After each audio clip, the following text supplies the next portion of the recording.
नमस्कार, विठ्ठल बोलेमध्ये स्वागत। मी विठ्ठल पाटील। विधानसभेच्या कोल्हापूर उत्तर मतदारसंघावर इच्छुकांच्या अगदी उड्या सुरू आहेत।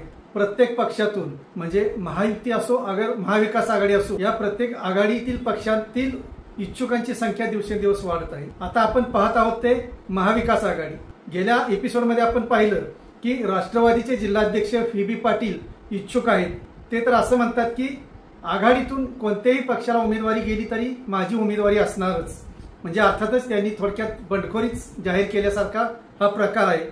त्यानंतर उद्धव बाळासाहेब ठाकरेंची शिवसेना, या शिवसेनेचेही इतके इच्छुक आहेत की अक्षरशः त्यांची रांग लागलेली आहे, असा एक प्रकार आहे। उद्धव बाळासाहेब ठाकरे शिवसेनेचे उपनेते आणि जिल्हा प्रमुख संजय पवार हे इच्छुक आहेतच। राज्यसभेला उद्धव ठाकरेंनी त्यांना उमेदवारी दिली होती। धनंजय महाडिक यांच्या विरोधात ते लढले, पण त्यात त्यांना यश आले नाही, म्हणून त्यांना आता कोणत्याही परिस्थितीत आमदार व्हायचं आहे। त्यांनी आपला हक्काचा मतदारसंघ म्हणून कोल्हापूर उत्तर विधानसभा मतदारसंघावर हक्क सांगितलेला आहे। त्यांचंही मत असंच आहे की आम्ही लोकसभेला काँग्रेसला उमेदवारी दिली, काँग्रेसला जागा दिली आणि हा उमेदवार शाहू महाराजांना आम्ही निवडून आणलं। वास्तविक पाहता कोल्हापूर शहर हा पूर्वीपासून शिवसेनेचा बालेकिल्ला आहे।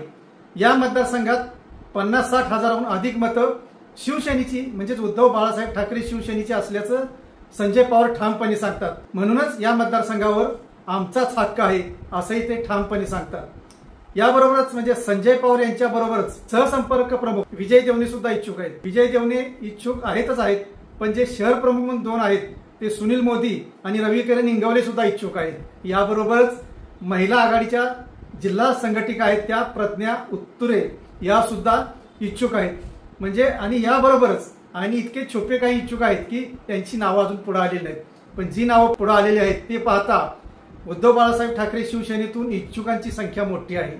अर्थातच ही संख्या पाहता काँग्रेसवर दबाव येणार आहे, कारण विद्यमान आमदार हे काँग्रेसचे आहेत। गेल्या विधानसभा निवडणुकीला चंद्रकांत जाधव आमदार झाले। काँग्रेसकडून लढलेले चंद्रकांत जाधव हे मूळचे तसे भारतीय जनता पार्टीचे, पण काँग्रेसचे जिल्ह्याचे नेते सतेज पाटील यांना त्यांना काँग्रेसमधून आणून उमेदवारी दिली आणि ते विजयी झाले। अकाली मृत्यू झाला त्यांचा, त्यामुळे त्यांच्या रिक्त जागेवर अर्थातच त्यांच्या सौभाग्यवती जयश्री जाधव आमदार झाल्या। त्यावेळी सुद्धा न फुटलेल्या शिवसेनेनं चांगली मदत केली। काँग्रेसच्या उमेदवाराच्या पाठीशी सर्व पक्ष म्हणजे राष्ट्रवादी असेल, शिवसेना असेल हे सुद्धा उभे ठाकले आणि जयश्री जाधवांचा विजय झाला।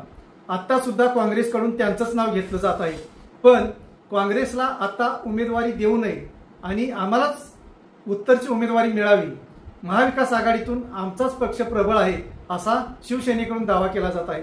जसा शरद पवारांच्या राष्ट्रवादी जिल्हाध्यक्ष फीबी पाटील यांनी दावा केला आहे, तसाच दावा उद्धव बाळासाहेब ठाकरेच्या शिवसेनेच्या जिल्हा नेत्यांनी केलेला आहे। खरं तर आता ही खूपच रस्सीखेच सुरू झालेली आहे। काँग्रेस, शरद पवारांची राष्ट्रवादी काँग्रेस आणि उद्धव बाळासाहेब ठाकरेंची शिवसेना या तिन्ही घटक पक्षांनी उत्तरवर दावा केलेला आहे। पाहू आता हा मतदारसंघ नेमका कोणाला मिळतो आणि मतदारसंघ ज्या पक्षाला मिळेल, ज्या घटक पक्षाला मिळेल त्यातून उमेदवार कोण असेल हाच आता औत्सुक्याचा विषय आहे। धन्यवाद। असेच नवनवीन विषय ऐकण्यासाठी लाईक, सबस्क्राईब आणि बेल आयकॉनवरती क्लिक करा।